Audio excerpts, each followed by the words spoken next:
Shalom, salam makan sehat. Tersalib dengan tulisan Yesus orang Nazaret, Raja orang Yahudi. Ya, jadi ini adalah raja yang disalib. Raja kok disalib gitu ya. Ini sebenarnya adalah sebuah ejekan atau olok-olokan, saudara. Terus apa pentingnya tulisan itu? Saudara, tulisan yang disalib itu yang berbunyi Yesus orang Nazaret, Raja orang Yahudi adalah atas perintah Pilatus, saudara. Nah, ini tercatat di Yohanes 19 ayat 19 ya. Mengapa Pilatus menuliskan seperti itu? Apakah berdasarkan tuduhan para tua-tua bangsa Yahudi dan imam-imam kepala dan ahli-ahli Taurat yang menghadap Pilatus yang mengatakan bahwa ia adalah Kristus, yaitu Raja? Nah, kita bisa lihat di Lukas 23 ayat 2 untuk lengkapnya ya. Namun perlu dicatat, saudara, bahwa Pilatus beberapa kali menginterogasi Yesus langsung ya, yang menanyakan, engkaukah raja orang Yahudi? Ini terjadi beberapa kali. Yang salah satunya adalah dicatat di Yohanes 18 ayat 37. Nah, begini bunyinya, saudara. Maka kata Pilatus kepada Yesus ini ya, jadi engkau adalah raja? Jawab Yesus, engkau mengatakan bahwa aku adalah raja. Untuk itulah aku lahir dan untuk itulah aku datang ke dalam dunia ini, supaya aku memberi kesaksian tentang kebenaran. Setiap orang yang berasal dari kebenaran mendengarkan suaraku. Nah, ini penekanannya, saudara. Untuk itulah aku lahir dan untuk itulah aku datang ke dalam dunia ini. Lahir dan datang. Ya, ini kelihatannya sama ya, namun sejatinya berbeda, saudara.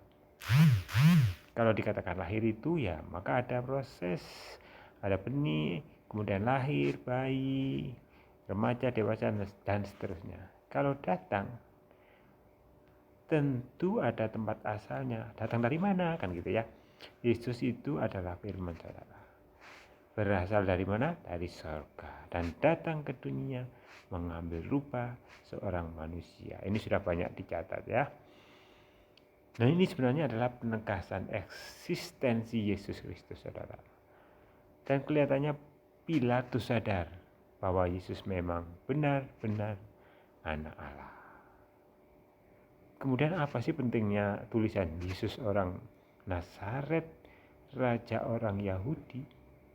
Ya, bagi sebagian orang pada waktu itu, ya mungkin kebanyakan orang Yahudi, tulisan tersebut adalah sebuah olokan, ejekan, saudara. Namun sebenarnya disitulah penegasan bahwa sejarah memang mencatat ya, memang yang disalib adalah benar Yesus Kristus. Ditulis dalam 3 bahasa, saudara, Ibrani, Latin, dan Yunani, sehingga hampir semua orang yang membaca tulisan itu mengerti siapa yang disalib, saudara. Ya. Nah, di dalam Perjanjian Lama juga memang sudah dinubuatkan, saudara. Jadi nubuat yang menyatakan Yesus itu raja, saudara. Ya, kita lihat Mika 5 ayat 2 ya. Tetapi engkau, hai Betlehem Efrata, hai yang terkecil di antara kaum-kaum Yehuda, daripadamu akan bangkit bagiku seorang yang akan memerintah Israel, yang permulaannya sudah sejak purbakala, sejak dahulu kala. Jadi seseorang yang akan memerintah itu ya raja saudara pada waktu itu ya. Pemerintahan dalam bentuk kerajaan, jadi raja. Kemudian ada juga di Yesaya 9 ayat 6. Sebab seorang anak telah lahir untuk kita, seorang putra telah diberikan untuk kita. Lambang pemerintahan ada di atas bahunya. Lambang pemerintahan saudara. Raja saudara. Dan namanya disebut orang penasehat ajaib, Allah yang perkasa, Bapa yang kekal, Raja damai saudara. Nah, Yesus itu dari keturunan Yehuda saudara ya. Kita lihat Kejadian 49 ayat 10. Bunyinya seperti ini saudara. Tongkat kerajaan tidak akan beranjak dari Yehuda, ataupun lambang pemerintahan dari antara kakinya sampai dia datang yang berhak atasnya, maka kepadanya akan takluk bangsa-bangsa. Nah, kita bandingkan juga dengan Wahyu 5 ayat 5 saudara ya. Bunyinya seperti ini. Lalu berkatalah seorang dari tua-tua itu kepadaku, jangan kau menangis. Sesungguhnya singa dari suku Yehuda, yaitu tunas Daud, telah menang, sehingga ia dapat membuka gulungan kitab itu dan membuka ketujuh materainya. Ya, tunas Daud itu adalah Yesus Kristus saudara. Singa dari Yehuda saudara. Ya, memang Yesus Kristus adalah singa dari Yehuda. Ia adalah raja dari segala raja. Puji Tuhan, haleluya. Tuhan Yesus memberkati.